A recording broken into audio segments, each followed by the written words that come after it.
Deuce Davis's dad, Russell Davis, played for the Seahawks in the mid 2000s. I got some Seahawk buddies, and they've just been saying like, "Hey, what do you know about this Deuce Davis kid? Just keep watching out for this Deuce Davis kid." So, Shout I out was Lofa. yeah, Lofa, man. Talked to some Arizona type people, and they were like, "Man, it's like I'm telling you, this Deuce Davis kid is special." Most notably, I think the thing that stands out to everybody is that Damon Williams got his shot and excelled and did everything we were hoping and dreaming that he would in a game, took it over. All right, Dog fans, before we hop into the show, don't forget to hit that like button and subscribe to the channel. It really helps us out, and we appreciate the support. Thanks to our sponsor, Simply Seattle, we'll be picking out one lucky new subscriber to win free Washington Huskies t-shirt and hat. To enter, just subscribe, drop a comment below letting us know that you've done it. You can be out there flexing that new Husky drip, that new Husky swag in no time. Plus, don't forget to check out Simply Seattle's QR code at the bottom of the screen, which will take you directly to their website for all your Washington Husky apparel needs. Good luck. Go Dogs. Thank you for everything. The Dogs are bowl eligible, and we might have a new captain at the helm. I got my guys Izzo and Noah with me. Fellas, feels good to be on the winning side of things. How are we feeling after a big win and getting bowl eligible in Jetfish's first year? Izzo, kick it off. Well, first of all, we had a little soiree at the Duchess before the game started. We were just talking before we got started on this how much fun we were having. But Good times. It was great, man. Gosh, is there a better spot than the Duchess to pregame? I honestly, I'll answer my question. No, is the answer. I was like, maybe not. Just the old school dive bar. I love it. But yeah, man, that was like just overall, the game was a blast. It was cold, but like the aesthetics of the Warcraft stuff was actually, I thought it was awesome. I don't know what you guys It worked. thought. It actually ended up working. I agree with you. Yeah, like the graphics. I'm a nerd though too. So yeah, me too. But the graphics they had were cool. I mean, the game itself was awesome. We saw a bunch of trends break. Most notably, I think the thing that stands out to everybody is that Damon Williams got his shot and excelled and did everything we were hoping and dreaming that he would in a game, took it over. The offensive line looked better. It was just everything kind of fell into place. More so in this game than I think any other game. You kind of felt like they turned the corner a little bit. On a lot of things, yeah. Okay. No, what about you? Jet's got his right. And I wonder if he goes, all right, we're going to Damon. And he's like, okay, here's my full-blown playbook for Damon. He's just been waiting to pull that thing out. And I think it's fun to see, man, especially against a top 10, run defense in UCLA. And man, dude, is that not to give them too much credit because we ain't gonna talk a ton about them, but tell me that 93 on UCLA. He was a monster. Are you kidding me? Bro. And I'll tell you what, I felt bad because TT Ali got abused by that kid. It was rough. And you were saying last week Tafai got baptized. Yeah. TT Ali got his baptism on Friday. Dude, that Jay Toia, man, I'm telling you, he is a Sunday, all day Sunday, all three down type interior offensive lineman. But I loved when he went out of the game for a second, and I'm sorry, TT Ali went out of the game for a second, and we brought in Hatchet. Landon. Yeah. Did you notice that, dude? He got up in Toia a couple of times, so it's fun to see that. What we got for next year. With the younger Hatchet brother, wanted to give him a little shout out there on that. So yeah, I agree. I think that I thought Hatchet played actually really, really well. TT Ali had some struggles, but played good. But I think more so than anything, what we actually are talking about is, do we feel that we're taking the next step forward at quarterback position? Because there is no doubt, and I tweeted this, we had lost all the momentum. We were still up 14-13, but all the momentum was gone after that second interception. And Damon Williams came in and literally was the spark that changed the game. His athleticism led them guys to a victory when it was all said and done. The team rallied. Yeah, when do you guys take this? I was going to say, who do you think he's playing this week? Do you think he's starting? I mean, if he's not, it'll be like Will Rogers for a drive. I mean, I think that Damon is going to get the brunt of the game. If Will Rogers comes in, it'll be for like 5%. I would say there's no way you could watch that game and be like, yep, the best chance for us to win it at Autzen is with Will Rogers versus DeMond. No, Izzo, and that's the question, right? That's what we've been asking, ourselves on the podcast is, okay, going into this game, who gives us the best? And honestly, man, I was like, it's Will Rogers. He actually That's what yes. Yeah. No, you're spot on. I think going into Autzen, I'm just piggybacking your point. I actually think now, I'm officially saying I think DeMond Williams gives us the best opportunity to win. Agreed. And agreed. I mean, you saw it, Mike. You said this, but you saw it on that very first play, 16-yard run. He drops back, gets up, scampers. And gets a first down, very first play, and you saw, man, the wheels for everybody just started rolling. If you watch on that play, dude, watch Giles Jackson come and just absolutely shot out of a cannon to make another block for him to get him another like 4 or 5, 6. That got him the first down. That actually got him past the marker. When I was talking to Izzo on the phone after the game, it was like everybody, when he came in, it like revitalized the team, and everybody was like, DeMond's here, boys. Let's take us to the promised land. Star was born. Yep. The star was born. And I just love that his very first game that really his iconic, like the very first game that Husky Nation's going to remember him is in those like crispy black jerseys too. Those things are nasty. So it's kind of I did. Cool I've been wearing that uniform all year. And I'm feeling. Thank you, Simply Seattle. You guys hooked us up. That ended up being really, really tight. And I like the way the aesthetic looked, especially those gold face masks. I like the gold face mask. Absolutely. I want to call. Go ahead. Okay, I'll say this real quick. Did you notice with DeMond too? Did you know six? So he completed 8 passes, and 6 of those were actually outside of the box. Like we moved the pocket for him, and I think that's something that we're going to see. And I kind of joke about like having a full blown play call sheet for him. But dude, he throws the ball so well on the run. Yeah. And can you imagine if every time he gets out of the pocket that he can either run, pass? I mean, it's like he gives you that dual threat that I think you really start to see when Jed Fish's offenses are like humming, like really humming. I think he really has that option. That makes him elite. So this is the one thing. Like I wonder. The one thing I'm going to be curious about going into that game is if they trust him to go deep, because we haven't seen it really. And I was just about to say that if he's accurate with the deep ball, man, look out. That is going to make that game interesting, because then you're going to stretch the field. Then, I mean, that would be a 0% starting or 0% playing time for Will Rogers situation, is if DeMond connects deep in the first half on 2 passes, 1 to Denzel, 1 to Giles, or whatever it is, like that could spell trouble. But I want to call out a couple things here. One is red zone, 4 for 4 with 4 touchdowns. That's big. Okay, that is if you're going to paint one statistic, that's it. And boy, do I love it when I see the bubble screen from for who, I don't care who's quarterbacking, the bubble screen to Kalecki.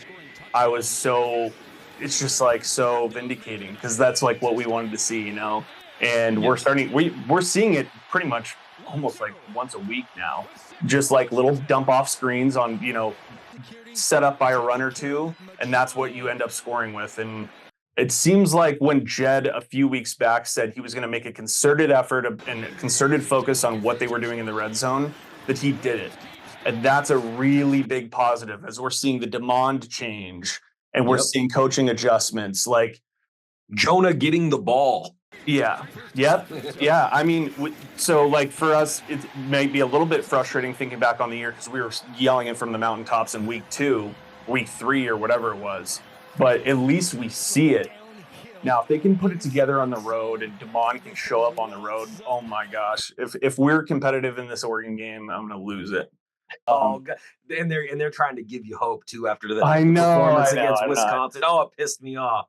It's going to be tough. The other thing about DeMond is, what do you guys think? Dude, the ball comes out of his hands so quick, bro. And I mean, dude, he's got to be 5'10". I mean, right around there, 5'11". Dude, that ball comes out crispy. I mean, I'm a big Willie Rowe fan, man. I mean, I like his leadership tendencies, but there's just a difference when he's on the field, man. Everything looks like it's just, we talk about the red zone efficiencies. When you can fit a ball into a tight window but put velocity on it, I think it just allows you to like just expose the defense's little mistakes so much more efficiently. And I think that's where kind of what you're going to get with, with Damon over Will Rogers. So Yeah. Yeah. Yeah, and we've been saying it most of the year. Like, if this was a finely tuned offense that had a line that could protect the way that Will Rogers wouldn't have to run around, I think he would be perfect to run the offense. He's got a very accurate arm and he's very quick at getting rid of the ball. The problems is that our offensive line is not that. Hasn't been that all year. And if you can't throw the ball on the run in this offense, then you're not going to be as effective. And I think that's why, like you said, Damon seems to be good on the run, be able to be accurate, get the ball out, and if he needs to, he can tuck it and run. And I mean, he made some guys look bad. So Man, like I said, he's so fleet-footed. He's a different runner. I mean, some of those runs, they got stopped after like 10, 12 yards. You get him in the open field, man, with 3 guys coming at different angles from him or trying to tackle him. Like, he's going to make some dudes look really, really silly and break some like 60-yard touchdown runs and stuff like that. Like, that was just a glimpse, and I think that's what could be the difference, especially against an Oregon, where, hey, everything breaks down and we need him to make a play with his feet, and that gets us that first down or that touchdown or something that propels us. You guys have any more high-level thoughts, or should we start actually getting into the nuts and bolts Let's of get this? into it. Hey, the last thing I was going to say really quick, I All want to say this. Did you guys hear what Helfrich said? Because he was one of the, the color commentators on the game. When he was kind of doing some research on this, he talked to one of his like Arizona contacts, and he said, like, what do you think about this kid out of Basha? Basha, I think, is the high school. And they said, you know who Kyler Murray is? And Helfrich was like, yeah, absolutely. And he goes, well, if you like Kyler Murray, you're gonna like this kid because he literally reminds him identically of that type of player. So I mean, that's a I pretty hope high so. that's a pretty high regard, man. He was a hell of a college player, man. let's think about it, though. I mean, the arm talent is there. We want to see the deep ball accuracy, but it's not like Kyler Murray is like some savant at deep ball accuracy. But I'm going to say this right now confidently. He's just as fast. Yeah. Oh yeah. Oh Dude, yeah. the guy.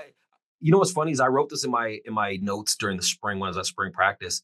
I definitely noted how Damon had a stronger arm in a better deep ball than what Will Rogers was throwing, and I was excited to see that. And so what you said, Izzo, about this week seeing them actually utilize that, because that's the only way we're gonna be able to win this game is Damon's gonna have to play really, really, really good quarterback. But we're not talking about Oregon yet, even though I am on some my school Oregon stuff. Let's take a look at the UW defense last week, because the UW defense, bro, it was Stevie B not only came out, but he was able to hold up the whole time. And the offense coming and playing, doing what they had to do, definitely ensured it. But they had 6 sacks. Deuce Davis had 3. Fellas, I'm gonna start with Noah. I'm gonna start with you on this one. Let's talk about the UW defense. What was your analysis of it? Yeah. As we were kind of getting ready for this, I was like, has anybody looked up the PFF on UCLA's offensive line?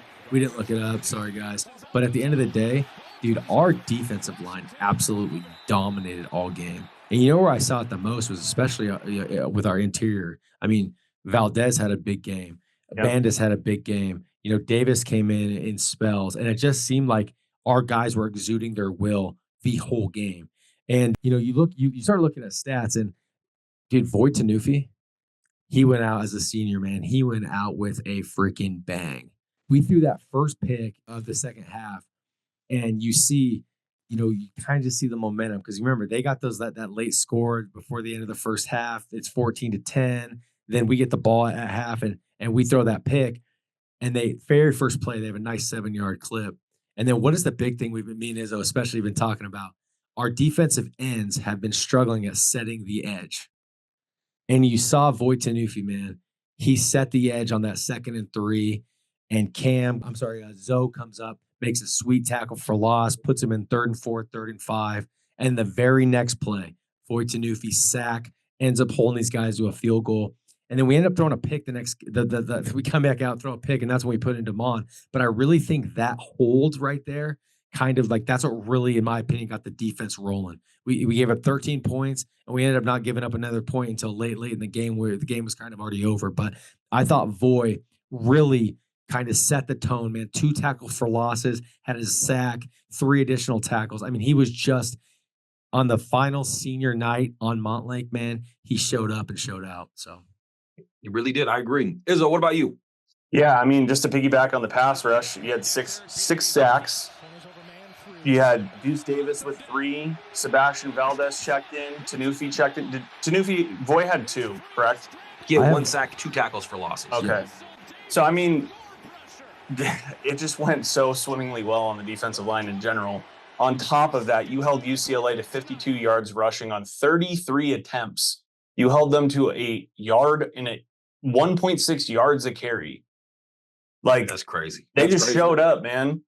I mean, Dude, we had 6 pass deflections on defense, our secondary too, man. yeah. It was just an all out dominance, to be frank. And like if the final score 31-19, 19, correct? yep. They didn't deserve that last touchdown. There was a really bad hold that happened on Drew Feller. I know you guys saw that. Yep. That should have never happened. That was like a 40-yard run. But it's the defensive line, but at a high level. I want to just throw some different things at you real quick here. Red zone, UCLA got the ball. They got the ball into the 20s quite a bit, but we only allowed 2 touchdowns on 5 opportunities. Garbers threw for 267, so the trend changed. We shut down the run. They passed the ball okay. Garbers threw for 267, but Cam Fab, Efi, couple pass breakups. Jordan Shaw, man. Jordan Shaw played every snap of this game. There's only 2 players on defense who played on every single snap. That's Jordan Shaw and Cam Fab. Oh, wow. And there was that one play, I think, in the first half that Shaw should have had that pick. But, man, he has – how about the impact of Jordan Shaw and Kamori House on this defense as true freshmen? Huge. I mean, huge plays. Kamori's just cracked that tight end, put his helmet right down onto the ball, force the fumble. We get the turnover that stifles a drive. Like, it was just all around. I mean, there's very little things to be like, hey, we really need to improve on this from this game. It looked pretty good. I guess you could say Thad had one that he blew a coverage on that looked like a miscommunication, but really That should have had that pick too, man. Yeah, I hit him right in the hands. Yeah, Hit him right in the hands. He's gonna regret that one. But I mean, at the end of the day, dude, you dominated them on defense for the most part. Outside of the 267, Garber's breaking out for some runs. Like, the stat lines definitely look different without that 40-yard run they got or pass they got on the last drive in garbage time. Like, just a fantastic game overall. Yeah. What did you guys think about the linebacker play? Because Tupatala, I think, had 11 tackles, and Bruner had another 8. I mean, those guys were they came to play on senior night, man, and they showed up and showed out.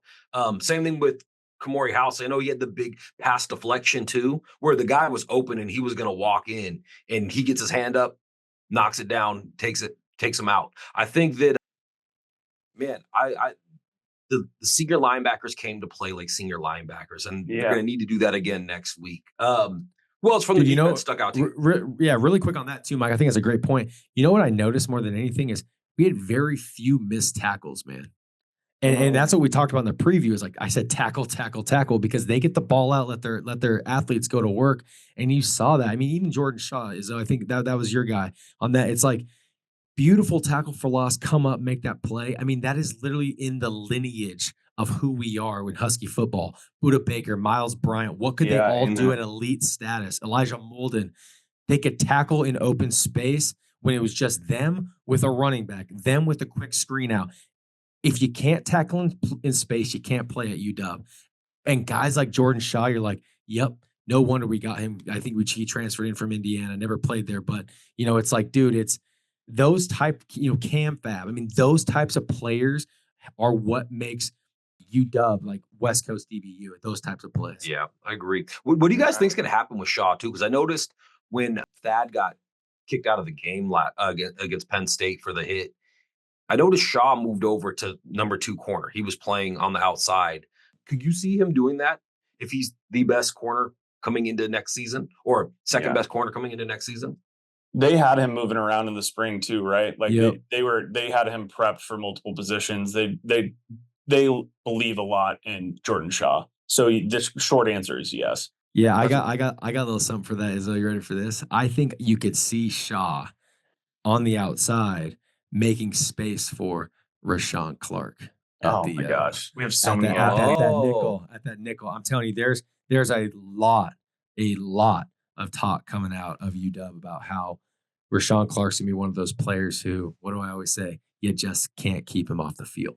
He's Mhm. that Is he's already hopscotching some of the other dude, players on the roster? I think Giles said too, hey, I think they asked him, they're like, 2 or 3 media sessions ago, like, hey, tell us one player that like is one Yeah. of those like up and coming type kids. And he goes, Rashawn Clark is an absolute Yeah, problem. he did. Yeah, I remember that.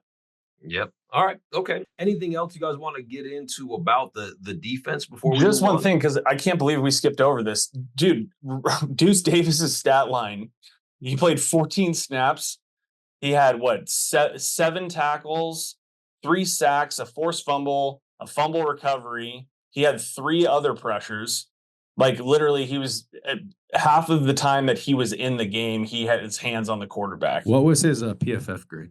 His PFF grade. It was insane. It's It was not like Madden fair, type stuff. 'cause it's like they have like the stat minimums, right? So if you look at it on the aggregate, they're like, if you didn't play this many snaps in a game, we're not going to like rank you out against everybody else because you might be more rested or whatever. But I don't know. We'd have to go back and look. I don't know if I've ever seen a grade higher than this on our defense in the last like 3 years. 95.9 overall on defense, 92.9 on pass rush. Like, and go back and watch. Mike said before the pod, he's like, oh, he had that ZTF type game. But like, dude, he's so fluid. I mean, I understand that he's been arrested because he hasn't really played at all, but he's got length and he knows how to use it. Like, he moves really well. I'm super excited for just to see what the future looks like for him. Hey, I remember Noah calling it out in the middle of the season, be like, "Where's Deuce Davis? We haven't seen Deuce Davis." And man, he seems to be the real deal, especially with the added weight. Yeah. He's up to what, 235 or something like that right now, and he came in at 217. Yeah. So- Noah has been talking about him too. Kudos to you. I know. Yeah, no, I mean, I just heard, so a lot of people might not know this, but Deuce Davis's dad, Russell Davis, played for the Seahawks in the mid 2000s.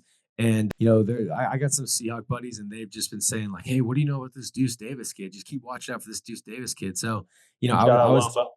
yeah, Lofa, man. Not to name drop, but that's no, that's all right. Name drop. But yeah, it was just so we started kind of watching him and hearing some things about him. I talked to some Arizona type people and they were like, man, it's like, I'm telling you, this Deuce Davis kid is special. So getting him on the field, man, he's been coming off kind of an injury. And I knew he was coming. It was just one of those things where you get him healthy and he creates a lot of havoc on that defensive line.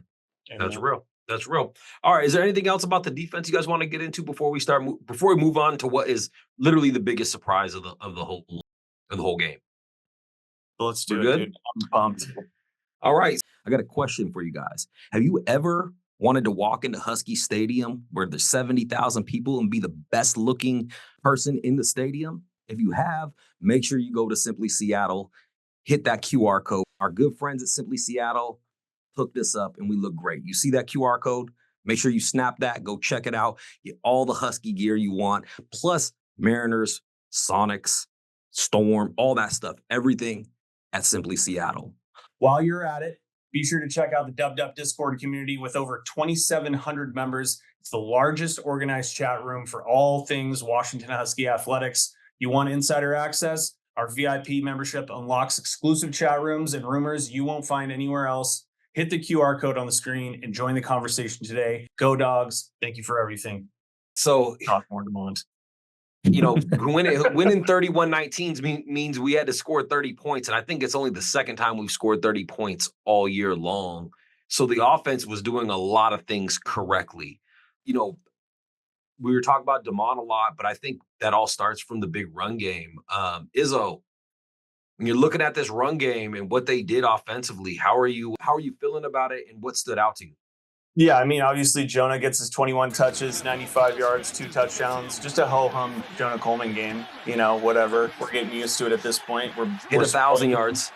Good Lord, man. That's so awesome to have him. And he's just been consistent every single game. Has he had an underwhelming game all season? I don't think he's had one. Maybe you would say like Wazoo, but he only had like 11 carries, weirdly. Yeah. But like, It Uh, wasn't on him, no, essentially. no, he didn't get Game him. script. Yeah, dude, get this kid an offensive line, and I'm telling you right now, he unequivocally might be the best back in the Big Ten next year. That's not Yeah. even like wild. I mean, he's that good in my opinion. I mean, out of all the backs that we've seen, there's been backs I think may have been as good, like maybe the Iowa kid or Monungai and Rutgers, but I wouldn't say any of those guys were better. Right. At least I wouldn't. Dude, the There's consistency no, the consistency of Coleman, like, you could say Caleb Johnson might be a better, like, Sunday back just with his sheer size. You could say Monungai does this better, and, you could talk about the Ohio State running backs and the, Oregon running backs. But I'll tell you what, man, the consistency of Jonah Coleman to be elite week in and week out, and nothing against our offensive line. It's not the offensive line we want. We're always striving to get better at, get that guy an offensive line where he doesn't have to make a dude miss right when he gets the ball. And I'm telling you, he's a 12, 1,300 yard type back.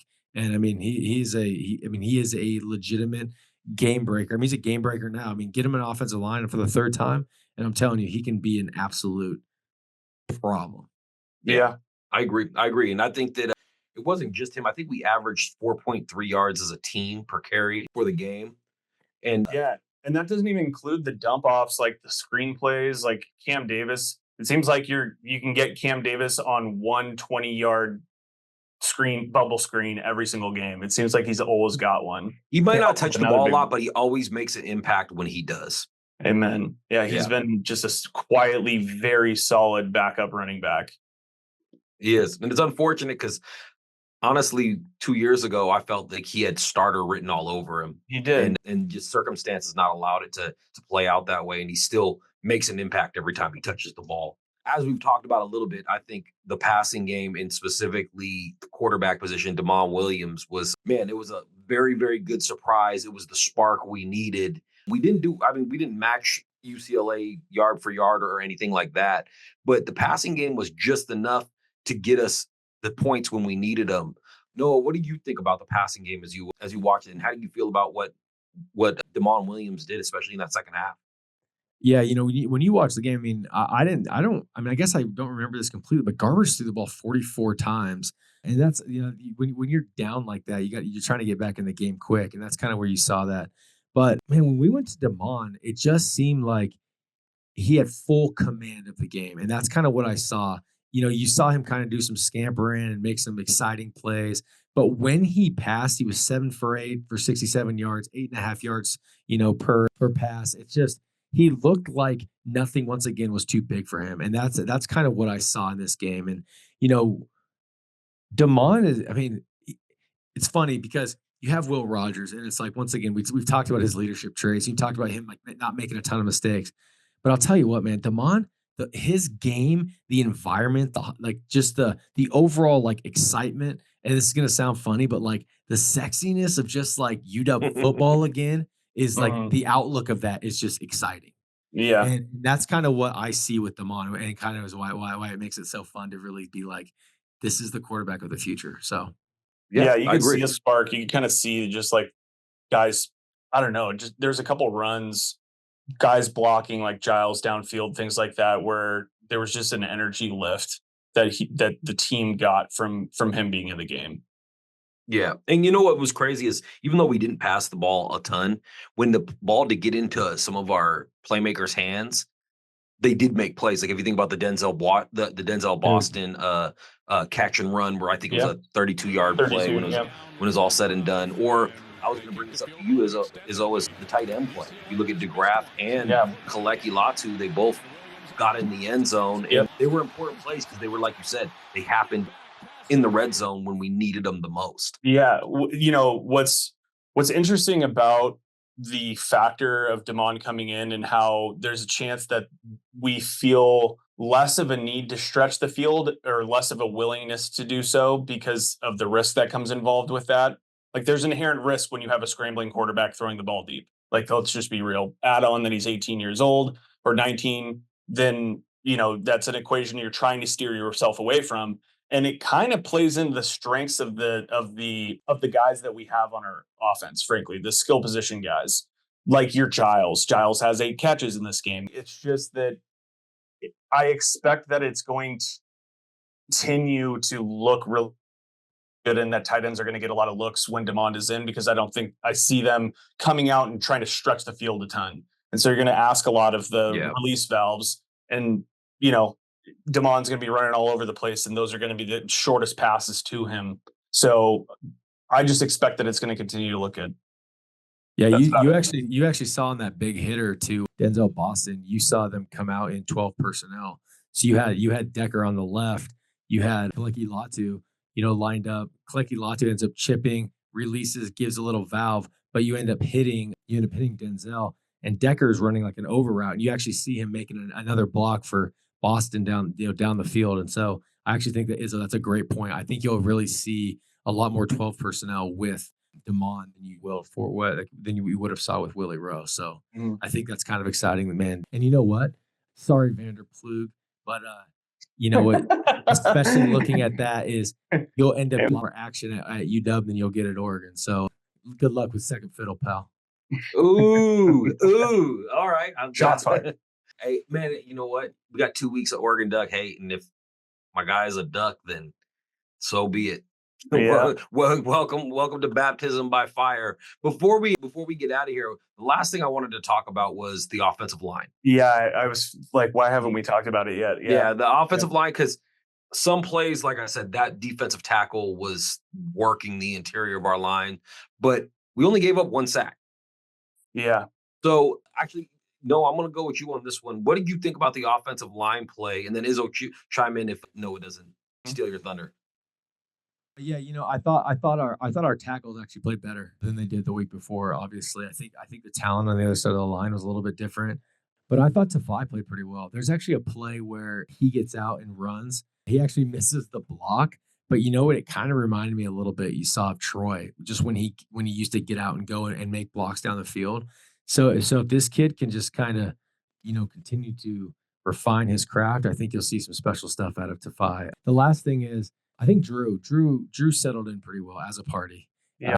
I think he struggled, last couple of weeks, but I think you really kind of saw him, get his footing back underneath him. And I'm excited to see the competition moving forward in that offensive line room. But I think games like this, gives guys the confidence kind of needed to go into the, the bye week and then play Oregon and then have an opportunity to play for a bowl game, get 15 more practice underneath their belt. So it's good stuff there.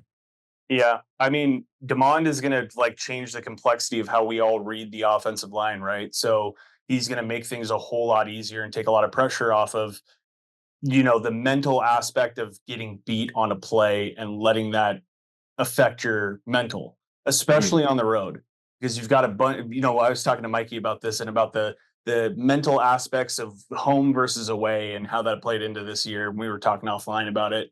And it's different when you've got the entire crowd rooting against you. And if you compile misses and what that does to you, especially on the offensive line, it's not like, those guys don't know that they have been the piece that's been getting talked about all year, right? One thing I did want to say about Tafai, though, is I'm telling you, the kid is starting to get his base under him. I think that's the first game all year that he's actually played the full game and didn't get subbed out. So I think there's 2 pieces there. I think he's getting his overall gameplay and kind of his wind in underneath him. The second thing is, I think you start to see a little bit of he's just growing confident. Yeah. And I think his confidence is huge because I think guys like him, you're never going to look at him and go, he isn't athletic enough to play the position. Right. Yeah. That's the big thing with him that I see is he's not a waist bender. And you hear that a lot with offensive linemen is, they're big and 6'8", 6'7". A lot of guys struggle with bending at the knee. Dude, Tafai bends at the knees and the hips with his butt back, which he is like sits in his he sits well. Yeah.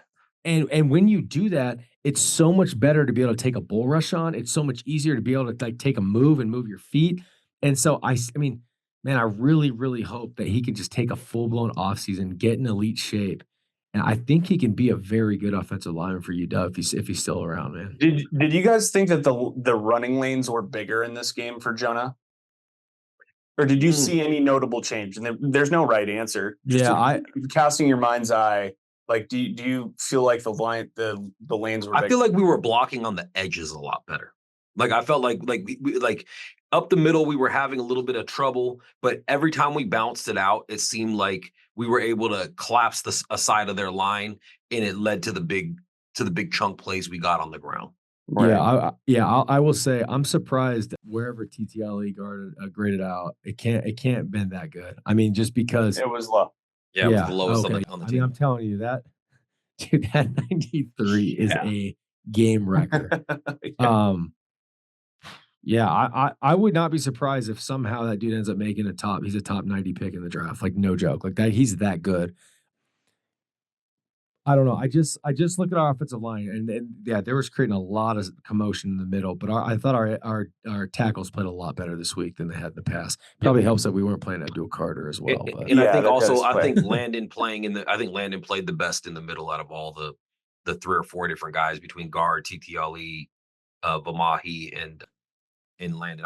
I know Landon played more snaps, even though Vamahi graded out a little bit higher. You I know, think Vamahi, he's been pretty solid all season. He had a couple game stretch where he struggled, but he's been Enoch's really good in space. Like I think that's another player that's going to really benefit. With Demond out there when they stretch the field and they run those dump offs, he's fleet of foot. Like he can move. well, he can, and yeah, you know what he's really good at doing is if he's good at getting in the way if he has to. If he can't get his hands on somebody, him being able to manipulate his body so he's at least between the defender and wherever the defender is trying to go is something I think he does better than anybody else actually Mhm. on the team. you know Yeah. what's interesting? When you think of a quarterback like Damon Williams, you would actually what's funny is he can make you right with his athleticism as an offensive lineman, right? I mean, he can like you give up a bad play, but he can make you right because he can scamper. The interesting is Damon kind of has that, and I think he'll mature out of this, but I think he has that like quick trigger, like, oh, you know what, hell's breaking loose, I gotta run.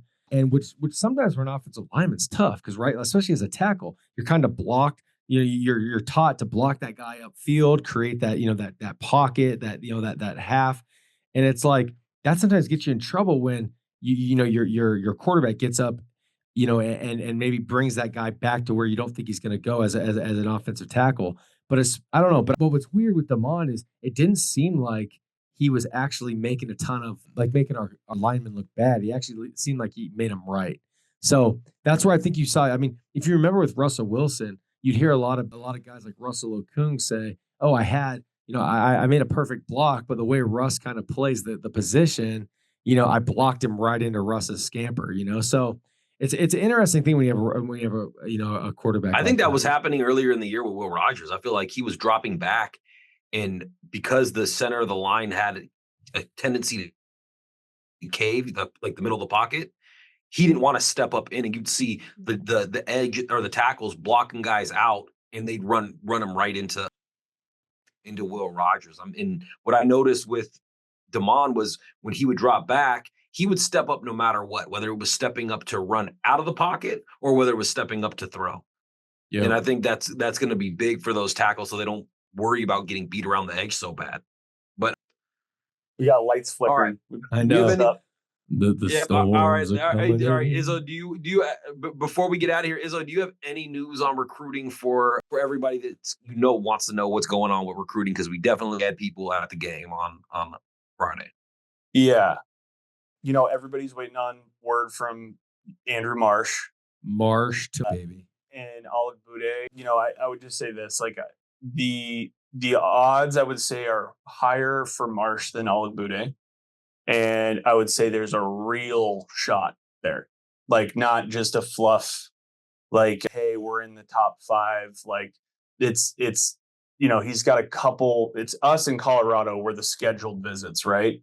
And just put yourself in his shoes. Like this is the best thing you can do for as a recruit. If you can do the best that you can to remove your bias as a Husky fan, to just put yourself in their shoes and ask yourself what the best opportunity looks like. Now, Colorado has a lot going for them because they're on the up and up right now, right? Like they look good, but can Dion sell that he's going to be there for an extended period of time, and what happens when he's not? So it's us versus that. And when you show him demand like that and you got some good NIL offerings, it looks good. So I'll just kind of leave you with that. I would also say, we're expecting, I don't think it's much of a secret right now. There's a crystal ball out for an offensive lineman, 2026 stud, interior guy. And so keep an eye out for that as well. There's a bunch of stuff that's going to be happening over the next month that's going to heavily dictate the roster, what the roster looks like, for years coming forward. Like, this is a huge moment. The other thing, those types of interior offensive linemen are exactly the type of player you're looking for when you're building a team to compete in the Big Ten. In the Big Ten, and Noah's been big on that. Like, you need size. This kid's, he's 17 years old. Potentially 16 years old. He's in his junior year, and he's 6'4", 310 pounds, and he can move and beast guys. Like, I don't know what they're feeding him, but give me some of that. Yeah, I need to grow. So go take a look at him, and just go look at the most recent crystal balls. The other thing too is, like, when you think about the portal, and I'm trying not to be super cryptic, but there's no other way to do it, because this is just applying. You as a fan, look at the roster and decide what you think are immediate needs for next year, and the staff sees the same things, man. So we are set up in a position, NIL-wise, structure, what Jed has done, and really having a concerted focus on that, to be super competitive for the positions that you would think would be most obvious to fill the needs for high caliber guys, right? Tackles. Do you think that they will enter into this portal season with, do you think Jed's focused on it enough, and that they identify that they might need to tackle this to come in and compete a high big name, and that they've got, funds set aside for that? I think it's a fair thing to say that. So, interior defensive line is going to need some help if the Parkers aren't interior there. Offensive line. Offensive line, specifically offensive tackle, you might need 2 or 3 guys there. Linebacker situation stuff. Those are kind of the positions that I would say, if I was going to give you like a little recruiting hint, that it's not just, I'm also saying something because I kind of have heard, some things like about where a focus might be. So, all right. If you guys want more of that good recruiting information, make sure you go hit the QR code, join the Discord. The VIP portion of the Discord not only has, hey, this might be this guy. It has names. It has recruits. As long as it's within the correct parameters to be able to be shared. Yep. Izzo will share it with you. But it's a big thing. We're not here to go there to do it. Yeah, we're not. I'll just say this as a disclaimer for those viewers who watch this and they're like, well, they're always talking about the Discord and VIP and stuff like that. And we have information, and we're operating in the rumor mill of like where high school athletes are going to end up at playing college football. Like, we know where the line is. Like in terms of what we share, what we don't share, that it's kind of an unwritten rules within the communities of different, websites and stuff like that, where, you're not saying things that don't want to be out there. Right. So we operate with integrity with the information that we put out, but we are very quick to get it and very quick to get it out. That's the fact. Crowdsourcing. My guy says crowdsourcing is the best way to get information, and this community's 2,700 strong. So make sure you join. 2,800 strong. You're always trying to steal 100 going up. It keeps going up. It's crazy. So you're always trying to steal 100 from us. I am, because I want you guys to try harder. No, that's fair. So for my guys Izzo and Noah, I'm Mike Flunt. The lights are flickering, but as always, go Dogs. We love you. Go Dogs. This windstorm is no joke. Sent us out of the internet in the middle of the recording of this podcast, and Noah's lights are flickering. Go Dogs, baby. Yeah, I saw mine flicker. My girlfriend just hit me up. She's like, I think the power's out at our place. She's worried about it. I was gonna tee you up.